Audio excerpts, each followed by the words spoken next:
Welcome guys, welcome to Edu Home Tax once again. So this is our fifth lecture and we will discuss section 45 of the Income Tax Act 1951.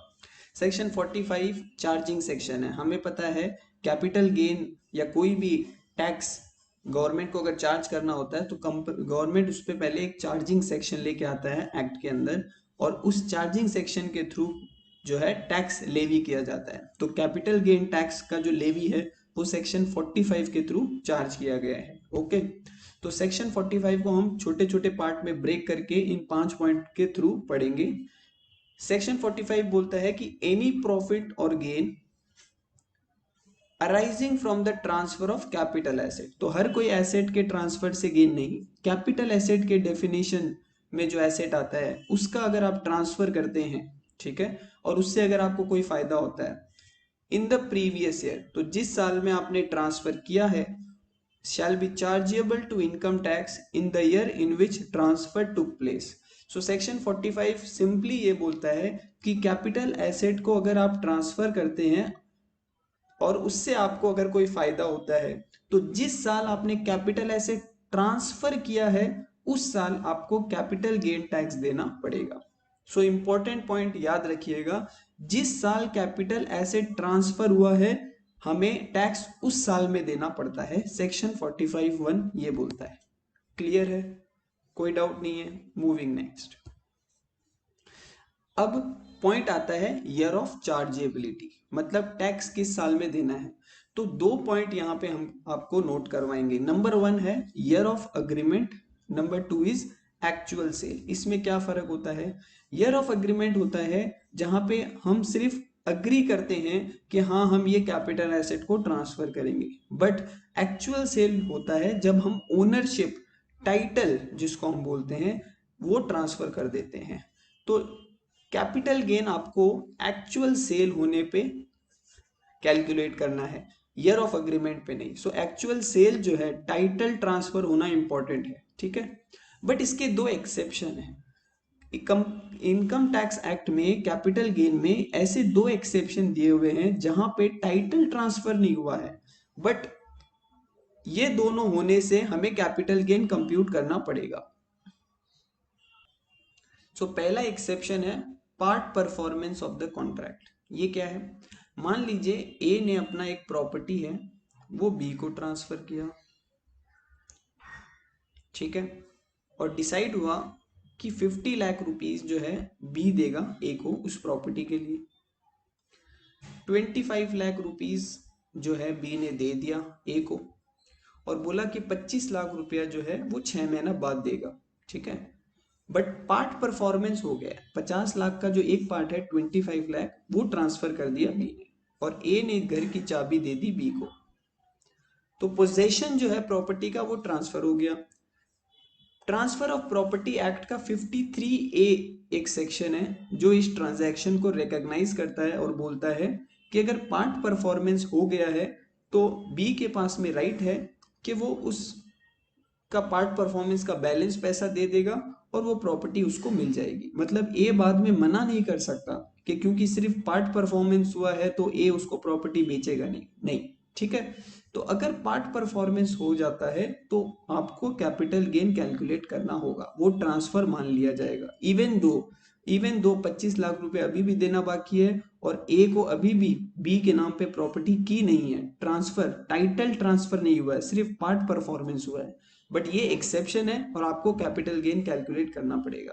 दूसरा exception है transferring और enabling the enjoyment of immovable property. ये हमने पहले भी पढ़ा है, फिर बता देते हैं। अगर आप मान लीजिए कोई कोऑपरेटिव सोसाइटी के मेंबर हैं, ठीक है, ए जो है कोऑपरेटिव सोसाइटी का मेंबर है और वो कोऑपरेटिव सोसाइटी अपने मेंबर्स को फ्लैट्स अलॉट करता है, ठीक है, फ्लैट्स अलॉट करता है। तो ए के पास में एक फ्लैट मिल गया ए को, ए ने उस मेंबरशिप का फ्लैट ट्रांसफर नहीं किया, ए ने उस कोऑपरेटिव सोसाइटी का जो मेंबरशिप है वो ट्रांसफर कर दिया बी को और वो जो फ्लैट है ना अब बी यूज करता है, क्योंकि मेंबरशिप ट्रांसफर हो गया तो फ्लैट अब बी यूज करता है। हालांकि बी को ओनरशिप ट्रांसफर, उस फ्लैट का ओनरशिप ट्रांसफर नहीं हुआ है, बस खाली मेंबरशिप ट्रांसफर हुआ है, जिसके कारण बी अब उस फ्लैट को इंजॉय कर पा रहा है।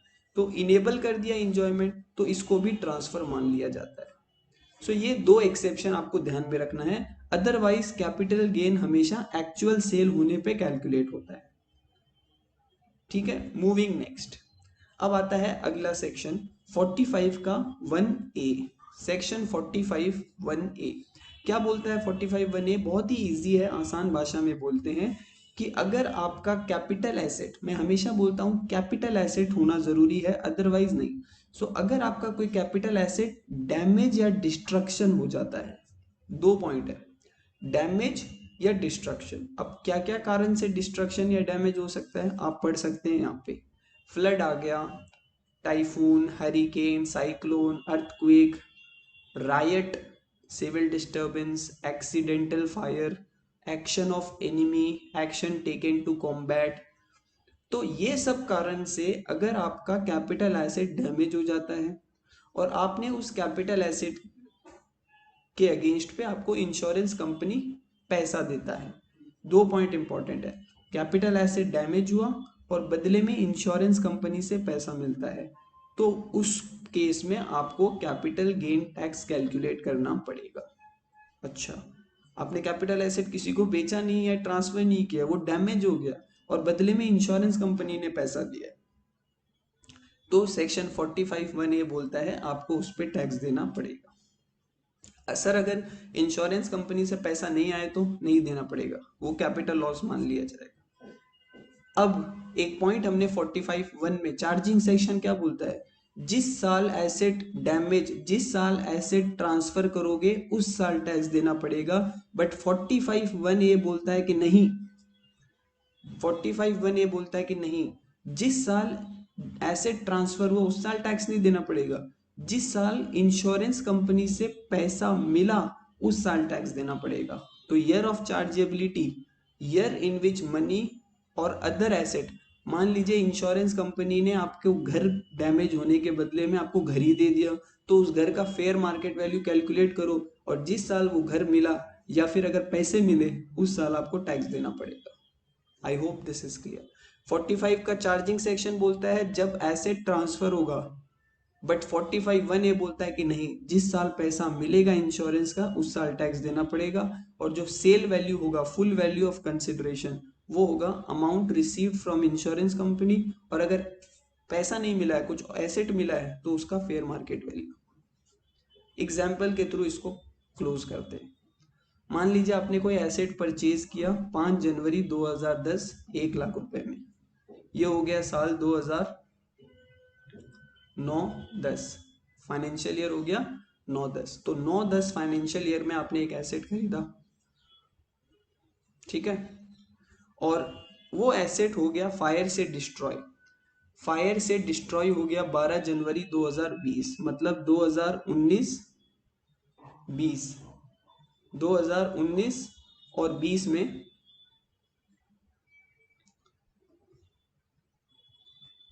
2019 और 20 में वो एसेट डिस्ट्रॉय हो गया, ठीक है। इंश्योरेंस कंपनी से पैसा मिलता है 20 मई 2020 को, मतलब 2020 और 21 में इंश्योरेंस कंपनी से पैसा मिला, ठीक है, आराम से सुनिए। तो 2009-10 में खरीदा, 2019-20 में एसेट डिस्ट्रॉय हो गया, मतलब ट्रांसफर मान लेंगे। एसेट ट्रांसफर कब हुआ? 2019-20 में। बट इंश्योरेंस कंपनी से पैसा कब मिला? अगले साल 20-21 में। तो पहला क्वेश्चन ये आता है कि टैक्स लगेगा कि नहीं लगेगा, क्योंकि एसेट डैमेज हुआ और इंश्योरेंस कंपनी से पैसा मिला। दूसरा क्वेश्चन, एसेट डिस्ट्रॉय हुआ उस साल में टैक्स देना होगा या इंश्योरेंस कंपनी से पैसा आया उस साल में? आंसर इज इंश्योरेंस कंपनी से जब पैसा आया, वो आया कब? 20-21 में। तो ईयर ऑफ चार्ज का होगा 2020-21, ठीक है। अब आता है पीरियड ऑफ होल्डिंग।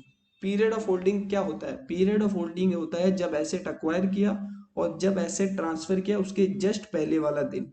तो एसेट ट्रांसफर कब हुआ? यहाँ पे एसेट ट्रांसफर हुआ जिस साल में डैमेज हुआ, डैमेज हुआ 12 जनवरी 2020 को, मतलब 11 जनवरी तक पीरियड ऑफ होल्डिंग कैलकुलेट करना है। 5 जनवरी को खरीदा, 11 जनवरी को हो गया, तो हो जाएगा लॉन्ग टर्म, ठीक है, क्योंकि 10 साल हो गया लगभग, लॉन्ग टर्म हो गया। अब कैलकुलेट करेंगे full value of consideration. Full value of consideration हमने कहा था इंश्योरेंस कंपनी से पैसा मिला तो पैसा, एसेट मिला तो उसका फेयर मार्केट वैल्यू। यहाँ तो हमें पैसा मिला है 2.5 लाख रुपया, तो 2.5 लाख रुपया। अब आता है index cost of acquisition. Index cost of acquisition को 1 लाख रुपए में हमने खरीदा था, तो 1 लाख को मल्टीप्लाई करेंगे किससे, CII, मतलब कॉस्ट इन्फ्लेशन इंडेक्स उस साल का जिस साल में एसेट ट्रांसफर हुआ। एसेट ट्रांसफर हुआ 2019-20। 2019-20 का यहाँ आप चार्ट में देख लीजिए कहाँ है, 2019-20 का क्या है 289, तो 289 से मल्टीप्लाई करेंगे और डिवाइड करेंगे उस साल का CII से जब हमने उसको खरीदा था। खरीदा कब था, 9-10 में। 9-10 का CII आप यहाँ से ले लीजिए 148। आप अपने कैलकुलेटर में कैलकुलेट कर सकते हैं, 1,95,270। तो बैलेंस जो बच गया वो हो गया हमारा long term capital gain. I hope this is clear. आप पॉज करके इसको कैलकुलेट कर सकते हैं। 45(1) इज क्लियर। नेक्स्ट आता है unit linked insurance policy receipt 45(1)(b। ये क्या है, section 45(1)(b talks about unit link insurance policy receipt. यूं तो unit link insurance policy general एक सेक्शन है 10(10)(d। सेक्शन 10(10)(d ये बोलता है कि कोई भी इंश्योरेंस पॉलिसी का अगर पैसा आपको मिलता है तो वो एग्जेम्प्ट है। बट 10(10)(d में 4 केसेस लिखे हुए हैं A B C D, जहां पे इंश्योरेंस पॉलिसी का पैसा टैक्स लगेगा। सो 10(10)(d एग्जेम्प्ट करता है except 4 cases A B C D। ठीक है, इसका वीडियो अगर आप देखना चाहें तो सेपरेट वीडियो है जिसका डिस्क्रिप्शन लिंक में दिया हुआ है। ठीक है, जिसका लिंक जो है वो डिस्क्रिप्शन बॉक्स में दिया हुआ है, आप देख सकते हैं 10(10)(d। तो 10(10)(d में जनरली इंश्योरेंस पॉलिसी का पैसा एग्जेम्प्ट होता है, बट कभी कभी 4 केसेस ऐसे हैं जहां पे आपको टैक्स देना पड़ता है। उसमें से एक केस है यूनिट लिंक इंश्योरेंस पॉलिसी का, जहां पे बोला गया है कि अगर आपने 1 फरवरी 2021 या उसके बाद में 1 फरवरी 2021 या उसके बाद में यूनिट लिंक इंश्योरेंस पॉलिसी लिया है और उसका प्रीमियम 2.5 लाख से ज्यादा है। ठीक है, अगर एक पॉलिसी है तो प्रीमियम किसी भी एक साल में 2.5 लाख रुपए से ज्यादा है, और अगर आपने एक से ज्यादा पॉलिसी कवर की है तो उसका टोटल प्रीमियम किसी एक साल में, टोटल प्रीमियम एक साल में 2.5 लाख रुपए से अगर ज्यादा है तो वो यूनिट लिंक इंश्योरेंस पॉलिसी को टैक्स देना पड़ेगा और उसको 10(10)(d का एग्जेम्पशन नहीं मिलेगा। काइंडली नोट, 10(10)(d का एग्जेम्पशन नहीं मिल रहा है, किस लिए, क्योंकि पॉलिसी का जो प्रीमियम है वो 2.5 लाख से ज्यादा है। अगर ऐसा होता है तो वो यूनिट लिंक इंश्योरेंस पॉलिसी को हम कैपिटल एसेट मान लेंगे और आपको उस पर कैपिटल गेन टैक्स देना पड़ेगा। I hope this is clear. ठीक है, अब आते हैं कि कैपिटल गेन टैक्स जो है वो कैसे कैलकुलेट होगा वो देखते हैं। अच्छा, इसका फुल वैल्यू ऑफ कंसिडरेशन क्या होगा, जो पैसा मुझे इंश्योरेंस कंपनी देगा। और टैक्स कब होगा, again year in which the amount is received, जिस साल में पॉलिसी का पैसा मिलेगा। अब आइए आते हैं इसके कैलकुलेशन में। इसका रूल है 8AD। बहुत ही सिंपल कैलकुलेशन, आराम से सुनिए। कि मान लीजिए आपको यूनिट लिंक इंश्योरेंस पॉलिसी का पैसा मिला, ठीक है, 1 लाख रुपया। आपको 5 साल का पॉलिसी था, 5 साल बाद में आपको 1 लाख रुपया मिल गया, तो इसके आप पूरे 1 लाख पे टैक्स देंगे नहीं। इसमें से ऑब्वियस अमाउंट है कि हमने पॉलिसी में हम प्रीमियम देते हैं हर साल। तो जब आपको पैसा मिला उस डेट तक आपने कितना प्रीमियम पे किया वो आप माइनस कर दो। 40,000 मान लीजिए कि आपने प्रीमियम पे किया था, रिसीट वाले दिन तक आपने कितना प्रीमियम पे, तो बैलेंस अमाउंट हो गया 60,000, तो इस पर आपको टैक्स देना पड़ेगा। सर ये लॉन्ग टर्म होगा कि शॉर्ट टर्म, बहुत सिंपल है, आराम से सुनिए।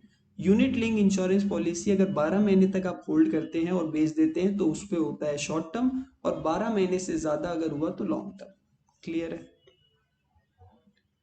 अब पॉइंट ये आता है कि मान लीजिए आपको 2 ट्रांचेज में पैसा मिला, 1 लाख रुपए आपको मिला और बाद में आपको 50,000 रुपए और मिले, तो उस 50,000 का कैलकुलेशन कैसे होगा। तो अमाउंट रिसीव जो सेकेंड टाइम है उसमें से भी 50,000 रुपए मिलने तक आपको कितना प्रीमियम पे किया वो कैलकुलेट कर लो। Aggregate premium till the date of receipt, मान लीजिए 60,000 आपका प्रीमियम पे किया था जब आपको up to the date of receiving 50,000।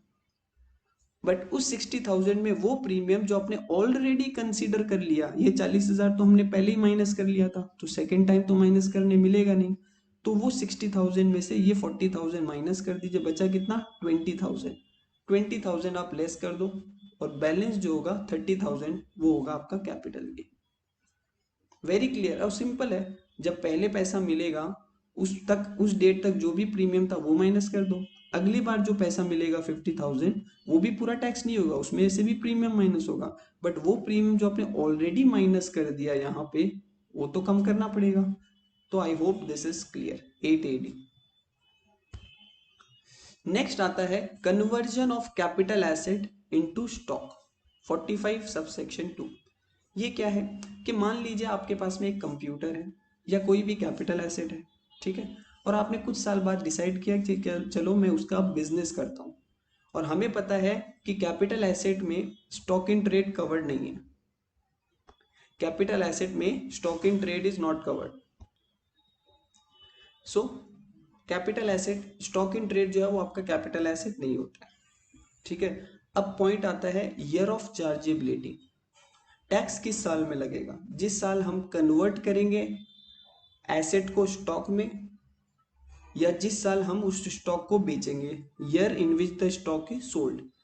आराम से सुनिए, 2001 में मान लीजिए आपके पास में कोई कैपिटल एसेट था जो आपने खरीदा था, 4 साल बाद 2005 में आपने कहा कि नहीं अब मुझे इसका बिजनेस करना है और मैं इसको स्टॉक कन्वर्ट कर लेता हूँ, आपने स्टॉक में कन्वर्ट कर लिया, ये हो जाएगा ट्रांसफर डेट।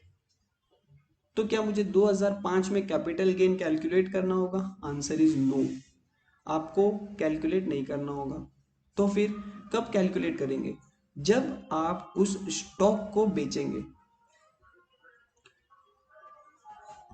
तो आपने उस स्टॉक को बेचा 2008 में, तो जिस साल मतलब 2008 में जिस साल आपने उस स्टॉक को बेचा उस साल आपको कैलकुलेट करना होगा business income and capital gain.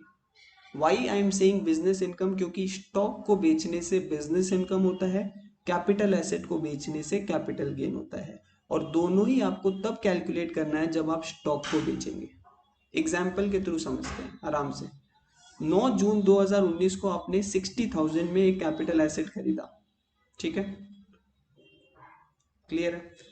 उस एसेट को आपने कन्वर्ट कर लिया 9 मार्च 2020 को, करीब करीब साल भर के अंदर अंदर आपने उसको कन्वर्ट कर लिया, ठीक है। 9 मार्च वाले दिन जब उसका फेयर मार्केट वैल्यू निकाला, उस एसेट का फेयर मार्केट वैल्यू तो 5.5 लाख रुपया था, तो 60,000 जो था वैल्यू वो हो गया 5.5 लाख रुपया 9 मार्च 2020 को फेयर मार्केट वैल्यू। तो 9 मार्च 2020 को आपने एसेट को कन्वर्ट कर लिया, उस वक्त आपको कोई कैलकुलेशन नहीं करना है।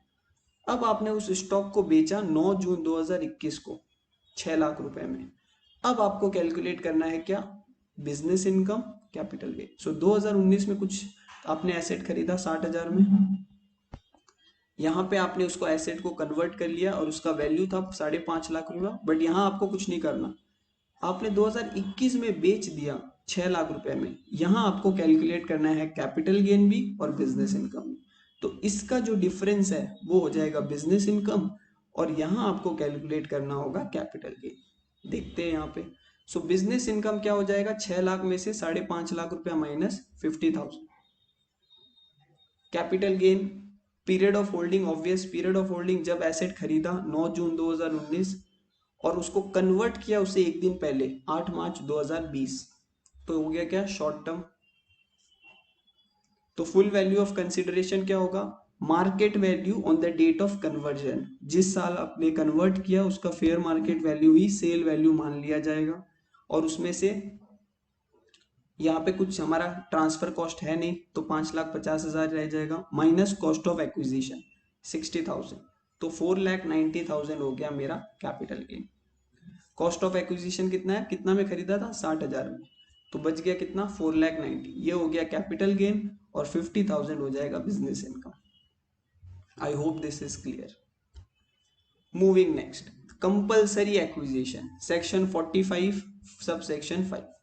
कंपल्सरी एक्विजिशन क्या है?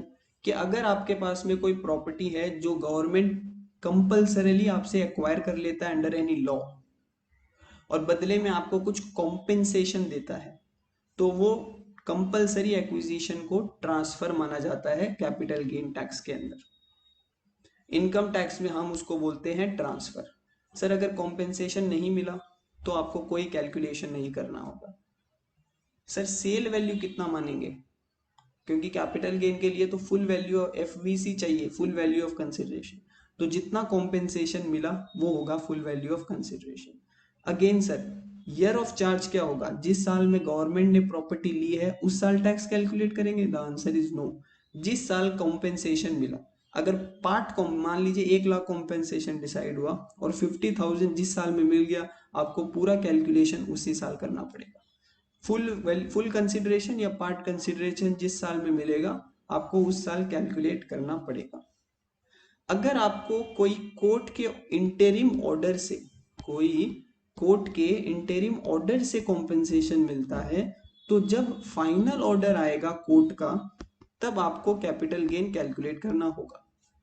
तो अगर कोर्ट के इंटरिम ऑर्डर से कैपिटल कॉम्पेंसेशन मिलता है तो जिस साल कोर्ट का फाइनल ऑर्डर आएगा उस साल आपको कैपिटल गेन कैलकुलेट करना पड़ेगा। चलिए एग्जांपल के थ्रू इसको क्लियर करते हैं। 10 जन mister A purchase land on 10th January 2003 for 5 lakhs। 5 lakh रुपए में आपने एक जमीन खरीदी 2003 में। सेंट्रल गवर्नमेंट सीजी ने took over the property compulsory on 10th जनवरी 2008, मतलब 2007-8 में गवर्नमेंट ने उसको अक्वायर कर लिया और दो कॉम्पेंसेशन भी दिया आपको 10 लाख रुपया। कब दिया कॉम्पेंसेशन, 10 जनवरी 2009, मतलब 2009-10 में कॉम्पेंसेशन दिया। आपका क्वेश्चन फर्स्ट, टैक्स आपको 7-8 में देना होगा जब प्रॉपर्टी को कंपल्सरीली एक्वायर किया गया, या फिर 9-10 में देना होगा जब कॉम्पेंसेशन मिला। आंसर इज वेरी सिंपल, 9-10 में जब कॉम्पेंसेशन, सॉरी 8-9 में। ओ एक सेकेंड, यहाँ पे मैंने ईयर गलत लिखा, ये होगा 2008-9। तो 2008-9 में कॉम्पेंसेशन मिला तो आपको टैक्स कब देना होगा, 2008-9, असेसमेंट ईयर 9-10। तो 2008-9 जिस साल कॉम्पेंसेशन मिला उस साल आपको टैक्स देना पड़ेगा। पीरियड ऑफ होल्डिंग निकाल लेते हैं। जब पीरियड ऑफ होल्डिंग कहां तक कैलकुलेट करेंगे, जहां तक एसेट ट्रांसफर हुआ। एसेट ट्रांसफर कब होगा, जब गवर्नमेंट कंपल्सरीली एक्वायर किया 10 जनवरी 2008, तो उसका एक दिन पहले 9 जनवरी, तो 10 जनवरी 2003 से लेके 9 जनवरी 2008 long term capital gain. Full value of consideration जितना कॉम्पेंसेशन मिला 10 लाख रुपया मिला। इंडेक्स कॉस्ट ऑफ एक्विजिशन, तो कॉस्ट है मेरा 5 लाख रुपया, 5 लाख में मैंने खरीदा था, उसको मल्टीप्लाई करेंगे उस साल के सीआईआई से जिस साल ट्रांसफर हुआ। ट्रांसफर कब हुआ, 2007-8, तो 2007-8 का यहाँ पे उठा लीजिए 129, और डिवाइड करेंगे उस साल में जब हमने एसेट अक्वायर किया। 2002-3, 2002-3 105। तो आप कैलकुलेटर से कैलकुलेट कर सकते हैं और बैलेंस आ जाएगा long term capital gain. I hope pause करके आप ये कैलकुलेट कर सकते हैं। क्लियर। अब एक इंटरेस्टिंग क्वेश्चन आता है कि मान लीजिए गवर्नमेंट ने आपको तो कॉम्पेंसेशन दिया 10 लाख, बट आप उससे खुश नहीं है और आपने कोर्ट में केस कर दिया और कोर्ट ने आपको कॉम्पेंसेशन बढ़ा के दे दिया। कोर्ट ने कहा कि नहीं 10 लाख नहीं 12 लाख कॉम्पेंसेशन होना चाहिए था। तो जो 2 लाख जो है एक्स्ट्रा जो आपको बाद में मिलेगा वो आपको 2 लाख डिफरेंस पे टैक्स देना होगा। ठीक है, ओरिजिनल जितना मिला ना और इन्हांस्ड होके जो मिला उसका डिफरेंस पे आपको टैक्स देना पड़ेगा। तो क्या वो 2 लाख पे पूरा टैक्स देंगे कि कुछ कॉस्ट माइनस होगा? अब कुछ माइनस नहीं होगा।